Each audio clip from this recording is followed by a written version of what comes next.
जी अस्सलाम वालेकुम, कैसे हैं आप? ठीक हैं, खैरियत से हैं? नए वीलॉग के साथ आपकी खिदमत में हाजिर हैं। आज के वीलॉग में बात करेंगे जुडिशल कमीशन ऑफ पाकिस्तान का आज अहम तरीन इजलास हुआ। इस इजलास में क्या कुछ होता रहा और फिर इस इजलास के नतीजे में जो 26वीं आइनी तरमीम के मुताबिक जो आइनी बेंचेस बनने के हवाले से मामलात थे वो आज तय हुए और जस्टिस अमीनुद्दीन ख़ान जो कि सुप्रीम कोर्ट ऑफ पाकिस्तान में सीनियरिटी में नंबर 4 पे हैं, उनको आइनी अदालत का सरबराह भी मुंतखब कर लिया गया है और एक 7 रुकनी लार्जर बेंच आइनी बेंच जो है वो तश्कील दिया गया है।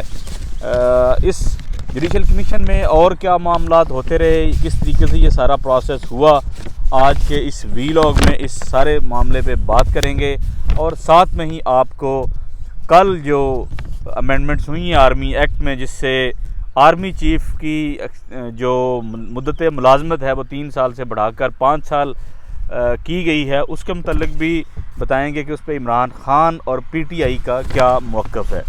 तो सबसे पहले आपको बताएं कि 26वीं जो मुतनाज़ तरीन आइनी तरमीम थी और जिस तरीके से ये पास की गई, उसके नतीजे में एक जो जुडिशल कमीशन ऑफ पाकिस्तान था इसकी रिकम्पोजिशन हुई थी और इस तरमीम के नतीजे में ही आज पहला इजलास मुनक्किद हुआ, जिसकी सरबराही chief justice of Pakistan justice Yahya Afridi साहब ने की और इसके कुल आज 12 मेंबरान थे। हालांकि इसके कुल मेंबरान की तादाद तो 13 है, लेकिन 13वां आज के इजलास के बाद सेलेक्ट होना था, जो कि हो चुका है, वो जमाल खान मंदोखेल थे। बहरहाल ये 12 रुकनी जुडिशल कमीशन आज बैठा, जिसमें 4 जजेस थे, चीफ जस्टिस याहिया अफरीदी, फिर जस्टिस मंसूर अली शाह, जस्टिस मुनीब अख्तर और चौथे जज इसमें जस्टिस अमीनुद्दीन ख़ान थे। इसमें 2 अपोजिशन के लोग थे, उमर अयूब और सेनेटर शिबली फराज, और 2 ही गवर्नमेंट से लोग थे, शेख आफ्ताब और इसके साथ जो थे फ़ारूक एच नाइक। इसके बाद अटॉर्नी जनरल थे अनवर उस्मान, उसके बाद आपके लॉ मिनिस्टर थे आज़म नज़ीर तारड़, फिर एक इसमें स्पीकर कौमी असम्बली की नुमाइंदा थी, फिर इसमें बार का नुमाइंदा था। तो ये कुल मिला के 12 कुछ लोग थे जुडिशल कमीशन में जिन्होंने इस इजलास में शिरकत की। और सबसे पहले तो इस बात पे एतराज़ आया उमर अयूब साहब की तरफ से कि ये कोरम पूरा नहीं है, क्योंकि आइनी जो 26वीं आइनी तरमीम है उसमें 13 रुकनी जुडिशल कमीशन की बात की गई है, लेकिन यहाँ पे मेंबर 12 हैं। ये पूरा जुडिशल कमीशन, इसकी कंपोजिशन अभी मुकम्मल नहीं है, तो ये इजलास नहीं हो सकता। उस पर फिर वोटिंग करवाई गई और 9-3 से उनके इस एतराज़ को रिजेक्ट किया गया। फिर उसके बाद ये मामलात सामने आए कि फिर आइनी बेंच अब कैसे बनेगा, उसका सरबराह कैसे बनेगा। उस पर PTI का ये मौक़िफ़ था कि जनाब जो सीनियर तरीन जजेस हैं, चाहे वो 5 हैं या पहले 7 हैं, उन पे मुश्तमिल एक आइनी बेंच जो है वो बन जाए, जो तमाम आइनी मामलात को देखे। उसमें इस 26वीं आइनी तरमीम के मामलात भी हैं, लेकिन इस बात को इंडोर्स नहीं किया गया। फिर जस्टिस अमीनुद्दीन ख़ान का नाम आया और जस्टिस अमीनुद्दीन ख़ान के नाम पे फिर वोटिंग हुई और जस्टिस अमीनुद्दीन ख़ान को इंडोर्स नहीं किया, ना चीफ जस्टिस याहिया अफरीदी ने किया, ना जस्टिस मुनीब अख्तर ने किया, ना जस्टिस मंसूर अली शाह ने किया। लेकिन इस नाम पे फिर जब एतराज़ आया जुडिशल कमीशन के चेयरमैन की तरफ से भी, तो फिर वोटिंग करवाई गई कि फिर देख लेते हैं भाई, जो जिसके वोट ज़्यादा होंगे जिस नाम पे, वो आइनी अदालत का सरबराह बन जाएगा। फिर वोटिंग हुई और फिर गवर्नमेंट के तो 6 लोग बाहर के नुमाइंदे के साथ मिलकर 6 वोट उनके पूरे थे, 4 इसमें जजेस थे और 2 अपोजिशन के लोग थे। अब इसमें से जो 3 जजेस हैं उन्होंने भी जस्टिस अमीनुद्दीन ख़ान के नाम पे एतराज़ किया कि इस अमीनुद्दीन ख़ान को आइनी अदालत का सरबराह नहीं बनना चाहिए। अपोजिशन ने भी एतराज़ किया, तो ये 5 वोट ये हो गए और 6 हुकूमत के वोट थे। अब जो 12वां और डिसाइसिव वोट था वो ख़ुद जस्टिस अमीनुद्दीन ख़ान का वोट था। वो अगर चाहते तो वो अपने ब्रदर जजेस के साथ खड़े हो सकते थे कि ठीक है, जो मेरे ब्रदर जजेस समझते हैं, अगर सीनियर तरीन ये जजेज़ हैं तीनों, अगर ये समझते हैं कि मुझे आईनी अदालत का सरबराह नहीं बनना चाहिए ना या नहीं बनाया जाना चाहिए, तो मैं तो अपने ब्रदर जजेस के साथ जाऊंगा। तो अगर ये होता तो फिर ये 6 एक तरफ हो जाते और 6 हुकूमत के एक तरफ हो जाते, तो ये फिर मामला खटाई में पड़ जाता। लेकिन ऐसा नहीं हुआ।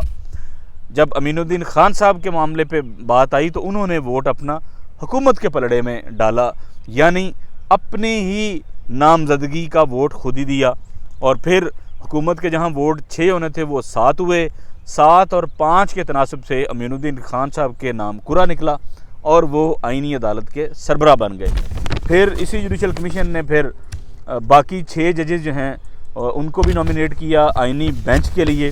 उनमें बड़े हीरे चुन के हीरे जो हैं वो लगाए हैं। जब सरबराही अमीनुद्दीन खान जैसा हीरा तलाश किया है गवर्नमेंट ने, तो फिर बाकी भी उनके साथी भी तो हीरे ही चुनने थे। और वो हीरे कौन है जनाब, आपको बताएं। उसमें जमाल खान मंदोखेल साहब, क्या बात है। और क्या इनकी लेगेसी है आईनी मामलात को लेकर, वो भी कोई ढकी छुपी नहीं है। इसके बाद जनाब मोहम्मद अली मज़र साहब सिंध से। अब अच्छा, इसमें अब सूबों की भी वो की गई है कि जनाब आईनी अदालत में सूबों की नुमाइंदगी भी होगी।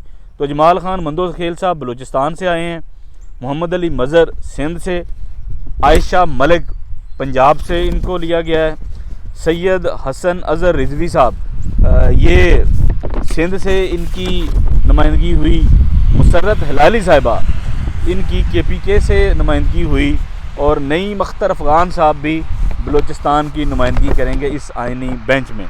अब इसमें जो फेडरल कैपिटल टेरिटरी है, वफाक का जो नुमाइंदा इसमें कोई नहीं है, यानी जो इस्लामाबाद हाई कोर्ट से अगर को आता वो एक ही थे।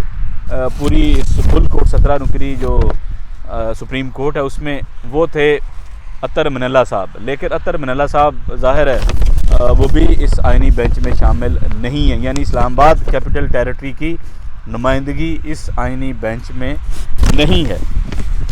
तो ये बड़ा सोच विचार करके ये 7-5 से ये बेंच तश्कील दिया गया है। और आप अंदाज़ा कर सकते हैं जिसके सरबराह अमीनुद्दीन खान हों, जिसमें जनाब मंदोखेल साहब हों, नईम अख्तर अफ़गान, मुसर्रत हिलाली, और अगर ये 3 जजेस जो हैं इन 7 में से जिन्होंने 12 जुलाई का फ़ैसला मखसूस नशिस्तों वाला वो PTI के हक़ में किया, मंसूर अली शाह साहब के साथ खड़े हुए, उन 3 जजेस में मोहम्मद अली मज़र, आयशा मलिक और सैयद हसन अज़हर रिजवी, अगर ये तीनों डिसेंट भी करते हैं किसी आईनी बेंच में, यानी गवर्नमेंट की मर्ज़ी और मंशा के ख़िलाफ़ जाके भी आईनी बेंच में, आईनी अदालत में कोई केस का फ़ैसला करते हैं, तो वो 3 ही लोग होंगे और 4 जो हैं उनकी अक्सरियत से फ़ैसला हुकूमत और इस्टेब्लिशमेंट की मर्ज़ी के मुताबिक हो जाएगा। तो ये बड़े तरीके से कंपोजिशन की गई है, बड़े तरीके से ये हीरे चुने गए हैं ताकि किसी तरह का मसला जो है वो मुस्तकबिल में दरपेश ना आए आईनी मामलात को लेकर। ये जितनी मेहनत की गई है इस 26वीं आईनी तरमीम को लेकर, फिर उसके बाद जो तरमीम जो अमेंडमेंट्स की गई हैं, चाहे वो आर्मी एक्ट में हो, चाहे वो इलेक्शन एक्ट में हो या दीगर मामलात में, ताकि वहाँ पे फिर बाद में मसला ना बने। तो बड़ा सोच विचार करके ये हीरे तराशे हैं गवर्नमेंट ने।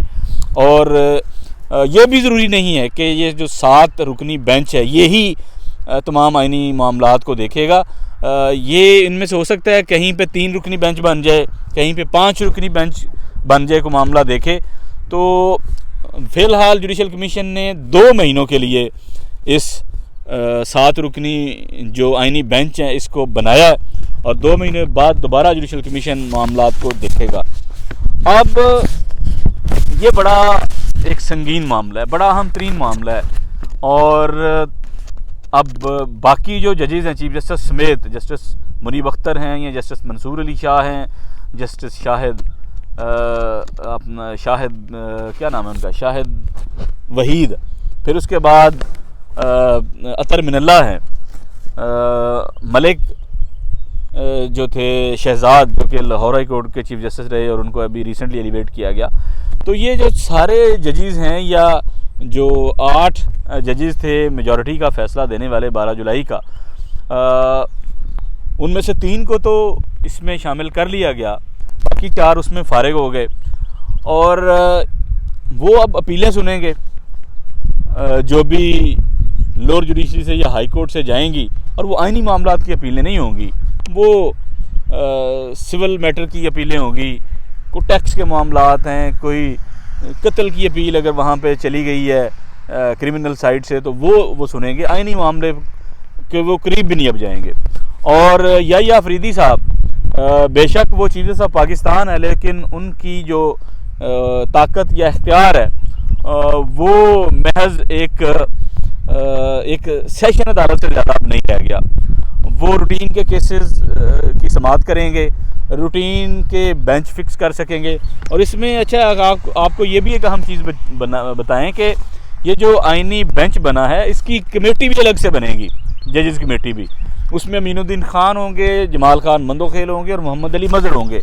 ये 3 लोग अब डिसाइड किया करेंगे कि कौन सा आइनी मामला किस आइनी बेंच के सामने जाना है। और इसके साथ साथ अमीनुद्दीन खान क्योंकि अब आइनी बेंच के सरबराह बन गए हैं, तो वो उस जजेस कमेटी में भी शामिल हो गए हैं जो या अफरीदी साहब की सरबराही में बनी है। उसमें भी रिसेंटली गवर्नमेंट ने दोबारा अमेंडमेंट की है, तो मुनीब साहब उससे भी फारिग दोबारा कर दिए गए हैं। तो ये ओवरऑल मामला है। पाकिस्तान के आइन और कानून के साथ खिलवाड़ किया गया है। पाकिस्तान की अदलिया को मुकम्मल तबाह बर्बाद कर दिया गया है। पाकिस्तान में अब आइनी मामलात जो हैं या हुकूमत के मुतनाज़ तरीन मामलात अब चंद पपेट जजों के हाथों में दे दिए गए हैं, और वो हुकूमत और इस्टेब्लिशमेंट की मन मर्ज़ी के फ़ैसले भी सादर किया करेंगे, उन्हीं के मुताबिक तशरीह किया करेंगे। और ये तशरीह करने वाले कौन हैं? अमीनुद्दीन खान साहब और नईम अख्तर अफ़गान आपके सामने है। 12 जुलाई के फ़ैसले पे कह रहे हैं कि 8 जजों का फ़ैसला नहीं मानना, वो जनाब खिलाफ आइन है, खिलाफ कानून है, आपने वो फ़ैसले नहीं मानना। हुकूमत को ये शय दे रहे थे ये। तो अब ये आलम है कि ऐसा बंदा आइनी मामलात के बेंच की सरबराही करेगा और तशरीह किया करेगा। वो तशरीह क्या होगी?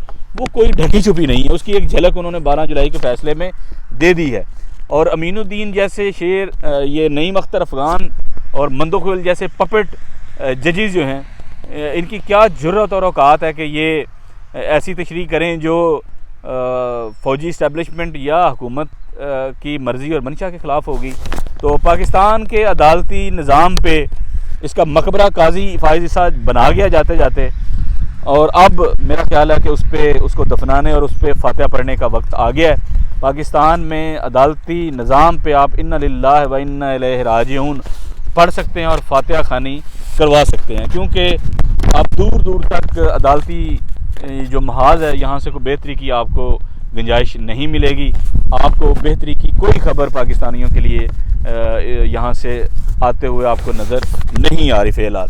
और इस पे आपको इमरान खान साहब का भी मौक़िफ़ दें, जो कल तरमीम की गई हैं आर्मी एक्ट में, जिसमें आर्मी चीफ़ की मुद्दत मुलाज़मत भी 3 से बढ़ाकर 5 साल कर दी गई है। तो इस पे उन्होंने कहा है कि जनाब ये एक्सटेंशन और कब्ज़ा माफिया का कब्ज़ा है इस मुल्क पे, उन्होंने तबाह कर दिया सारा मुल्क अपनी एक्सटेंशनों के चक्कर में। और हम इस गैर कानूनी और गैर आइनी मामलात को नहीं मानते, कोई डील शील नहीं होगी। मैं जनाब डट के खड़ा हूँ, और ये कोई पीटीआई का या मेरा मामला नहीं है, ये पूरे पाकिस्तान का मसला है। और पाकिस्तानियों को अपने हकूक़ के लिए जनाब बाहर निकलना पड़ेगा, वगरना हमेशा की ग़ुलामी जो है वो उनका मुकद्दर है। और ये पाकिस्तान की बका और सालमियत का मसला है, इसलिए सबको इसमें निकलना पड़ेगा। लेकिन दूसरी तरफ उनकी अपनी पार्टी, उनके सेक्रेटरी जनरल सलमान अकबर राजा साहब ने प्रेस कॉन्फ्रेंस की आज लाहौर प्रेस क्लब में, और उन्होंने कहा कि जनाब ये जो भी तरमीम हुई है आर्मी चीफ़ और दीगर सर्विस चीफ़ की मुद्दत मुलाजमत बढ़ाने को, ये कह रहे हैं कि ये उनका ये सर्विसेज का इंटरनल मामला है, ये उनका अंदरूनी मामला है। जनाब हम इस पर क्या कह सकते हैं? कानून साजी ऐसे तो नहीं की जाती, कानून साजी ऐसे नहीं होनी चाहिए थी, लेकिन अब जो हो गया वो हो गया, अब हम आगे बढ़ेंगे। ये मौक़िफ़ है जनाब पीटीआई का ऑफिशियली, क्योंकि सेक्रेटरी जनरल हैं सलमान अकबर राजा साहब पीटीआई के, और उन्होंने जनाब आज प्रेस कॉन्फ्रेंस में ये मौक़िफ़ सारी कौम के सामने रखा है। तो बहुत से लोग तो ये बात कर रहे हैं कि पीटीआई ऑन बोर्ड है आर्मी चीफ़ की एक्सटेंशन के मामले को लेकर, और इमरान खान साहब की खामोशी और दीगर मामलात, शायद पीटीआई ऑन बोर्ड है और पीटीआई की कहीं ना कहीं पे किसी न किसी सतह पे कोई अंडरस्टैंडिंग है कि ठीक है हम आपकी एक्सटेंशन के मामले को सपोर्ट करते हैं, हम उस पर रौला नहीं डालेंगे, खप नहीं पाएंगे, लेकिन आप भी हमारे लिए फिर कोई साजगार माहौल बनाएं, कुछ स्पेस क्रिएट करें। अब देखते हैं कि क्या ऐसी ख़बरों में कुछ सच्चाई है कि नहीं, कि पीटीआई इस तमाम आर्मी चीफ की एक्सटेंशन और दीगर मामलात को लेकर ऑन बोर्ड थी या नहीं, ये तो वक्त बताएगा। ज़्यादा देर ज़ाहिर ऐसी चीज़ें छुपी नहीं रह सकती। ये हालात वाक़यात इस बात का अहाता करेंगे और इस हकीकत को बयान करेंगे कि पीटीआई ने क्या कोई इस पे कोई अपना रोल प्ले किया बिहाइंड द सीन या नहीं, या उनका क्या इनपुट बिहाइंड द सीन रहा है। आपको इस हवाले से मुकम्मल अपडेट करेंगे आने वाले वीलॉग तक। इजाज़त दें, अल्लाह हाफ़िज़।